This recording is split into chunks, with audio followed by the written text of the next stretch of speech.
Hello everybody, you can't see me because I'm not the topic of the subject. Today I got the little Vonets box here, and this is a very simple little device. I haven't actually opened it yet. We're going to open it right now and show you the contents of said unit. I have to be honest, when I got this, it was really physically hard to get the, I think I just struck the other cord. Actually, I don't see the other cord. You don't see the cord? Nope. Alright, so apparently I am short a lead. Oh, let's take a look at the box anyway. It's got your standard RJ45 connector. Pretty easy to understand, right? Okay, it has a micro USB port on the side. It has a reset button on the side right there, and it's small. And what this does is, and I will have to make a small little pigtail apparently for the USB side of this, or for the Ethernet side of this, which I'll make a little later on here. We'll see what it does. You can use this to act as a bridge, a repeater, and a very small access point.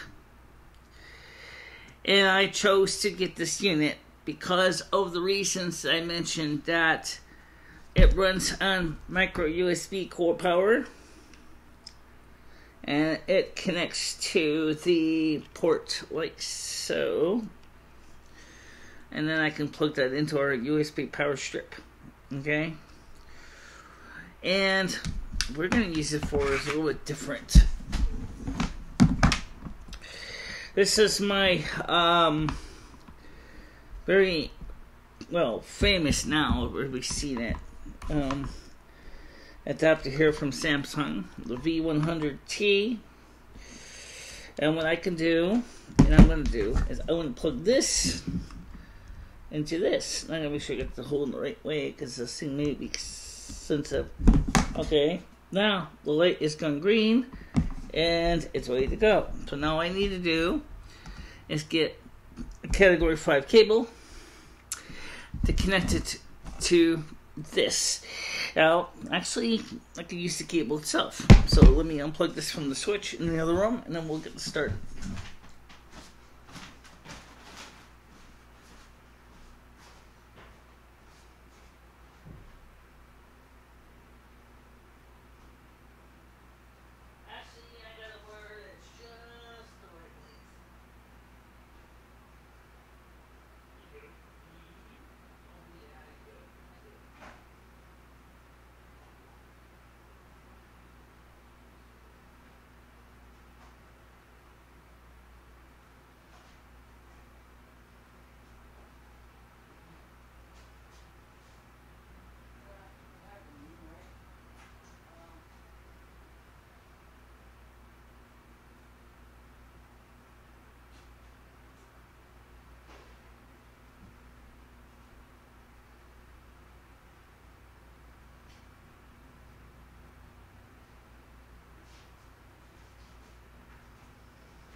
Okay. Now, according to the instructions, which I've read online before I bought this, so I have an idea what I'm dealing with here. It plugs in to the connector like this. I know it's not standard, but you know what? That's fine. You'll see it says. It shows 2 connected. That would be probably the BlackBerry, and of course my phone. So, oh, okay. So now I can see that this little tiny box is ready to go to work. Let's get the manual out. This is the manual. It's very short. It's not very complicated. I'm trying to see what. Yeah, right, I'm in the picture. Okay. It's written kind of in Chinglish. From what I saw online, it's not really too bad. It says here. Let's see. The Mini300 supports 2 modes operation. Actually, supports 3, but Wi-Fi repeater is a full-function device that assists in internal communications gateway to expand wireless coverage areas. It is particularly used for the expansion of wireless networking. Okay. And the other one is... Okay, I want to set up a bridge. Let's see. This is the thing that didn't really seem to be really clear with the instructions. Alright, first of all, wireless is laptop and connected to iPad and other wireless devices. Okay, so I gotta get this set up here. If you configure it in someone plays, okay. Now, it says, make sure that your network is set up and type in http vonets.cfg. Now, to do that on my iPhone, that's what we're going to use here, because it's connected to this. They got to connect to our public network, because it's a quick and dirty way of doing it. So I'm going to go into my settings on my iPhone, and I'm going to switch over to the other device. So I'm going to select 112 public for this test. I normally wouldn't recommend using public IP addresses for this, because of unless you have unlimited broadband, and even if you do, you're still going to want to not want to use it. Okay, so now it says to go to Vonets. What is it? Vonets CFG or Vonets CFG? Go to Vonets CFG. So first thing let's see what it's actually connected to. So the first thing I'm gonna go is, according to the instruction here, it says go to http : the setup is pretty much the same as almost anything. VONETS.CFG. Okay, enter, and it should connect through here. Well, we'll see. Right now, I'm not getting anywhere. It's just sitting there. So let me just check to see what my IP address is. Make sure I'm connected into my router that I'm using here. It's easy enough to do. I just want to go to http : 192.168. Sorry. It's a good thing it can actually redo these videos afterwards. I have to, but I hope I can get this right the first time, because it gets kind of hot in here.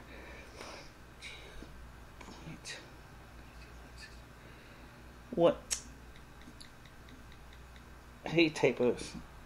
168.2.1. 192.168. Is that a period or a comma? Yeah. Okay.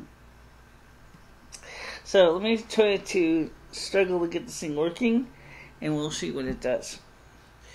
Okay, so I get into my router, because I'm going to ask it some questions and see what it shows.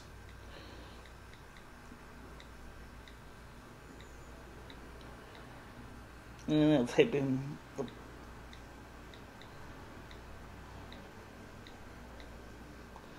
So I'm going to log into my router box.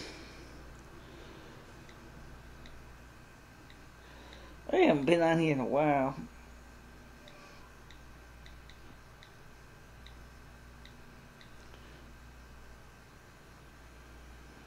Okay, now it shows. Let me go to my router status twice report, and it shows that that's the address it's selected into. That's interesting. Okay, it's actually connected to IP address 192.168.254.100. Okay. Now we know at least it's connected. So now what I'm going to do is I'm going to try to go to the Vonets config again. So to do that, I'm going to start another window. Yeah, don't worry about it. This is confusing to me too. So, okay, so it says to go to VONETS.CFG.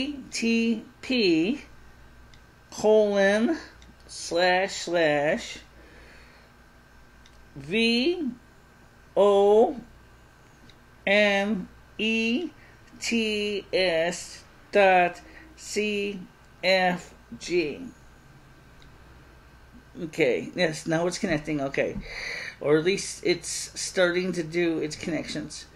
At least the IP address recognized it right away, but for some reason it's actually not connecting to nothing. It's just sort of sitting there like turned on a plate. So let me double check the instruction here. See,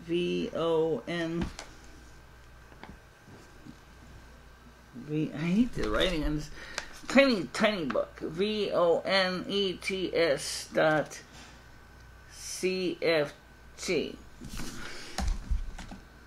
And it's sitting there like a turd on a plate.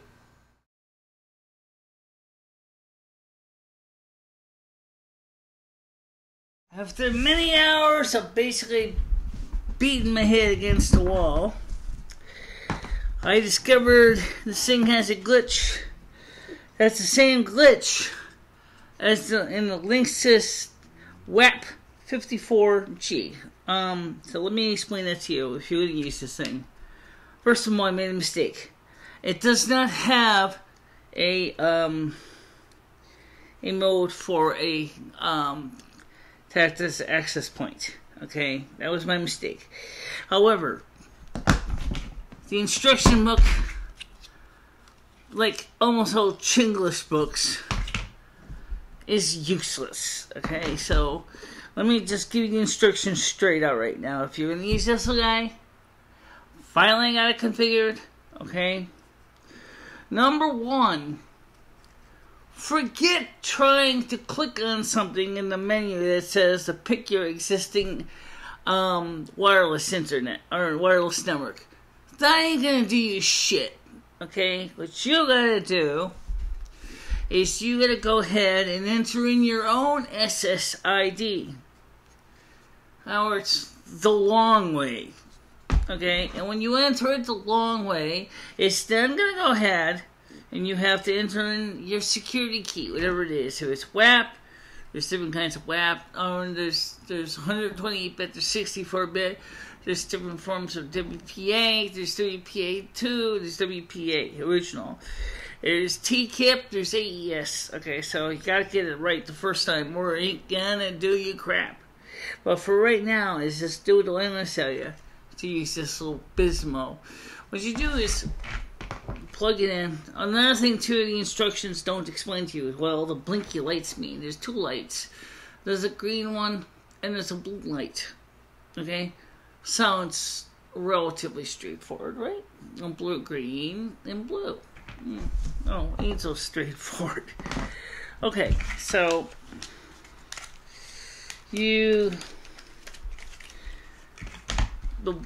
when you first start this up, okay, it's going to initialize.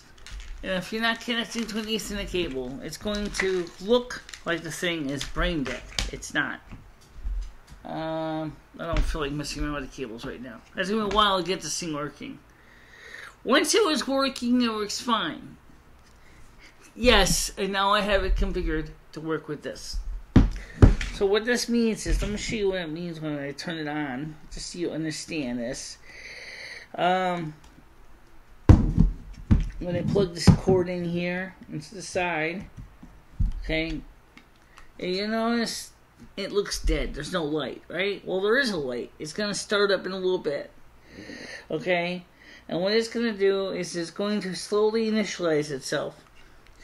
And since I don't have the setup to use this in a repeater mode, trust me, I tried it. Okay? You see the blue light comes on. The blue light means when it's staying on like that, it means it's configuring. Okay? And then when you are ready to, since I have it set for a hardwire interface, let's get this cable here stupid long enough. Wasn't going to use the cable this long. It was just happened to be I had one laying around that was long, insanely long for this. Okay, you'll see that now the light is flashing fast. Okay, that's fine. Plug in said cable into hole. Sometimes it's easier to actually turn this thing off again. Okay.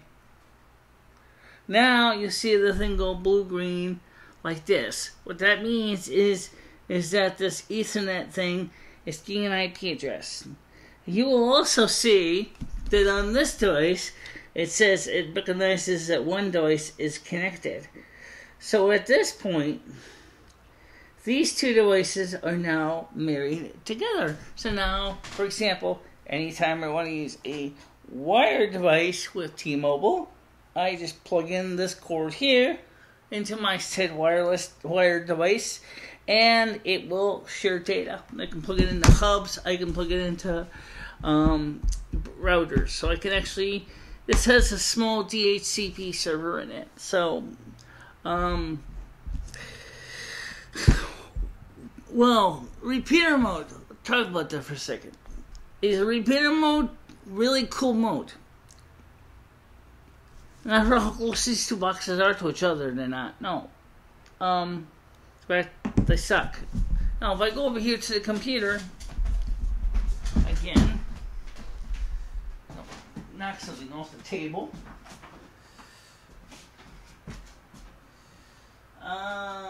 You will see, if I go to, I'm going to go to my network connection and my router here at my Mac, and I will see an IP address. And that IP address is going to tell me my IP address. It says it's connected perfectly, has an IP address to the router. That's just the black box, the SMB100. Now, that can do something useful with that. So now, we can't see on the screen right now, but if you did, you would see that through that little dingus, my Google network is up. And Google homepage shows up and it works. I also was able to get the very latest firmware for Vonets, so that I can actually have the latest operating system enhancements, which really, honestly, they ain't that much of an enhancement. Okay? So, let me just unplug this right now. Carefully unplug it from the cord. And we can turn this off for right now, since I'm done with this for right now anyway. And so now, let's answer some questions. Is this little thingus worth the $5 I paid? Well, to be honest with you, it's hard to say.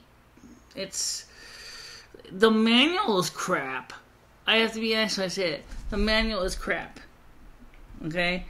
It really did not explain nothing in the manual. It was just totally bullshit. If I hadn't been trying to do the same thing before, we're trying to set up similar thing using the WEP 54G, I probably would have lost all my hair by now.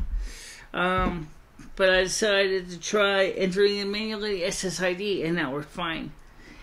And I also found out that just turn the repeater mode off unless your other end of the system is far away, because otherwise the two will get on top of each other's nerves and fight like a son of a bitch. You don't want that, okay?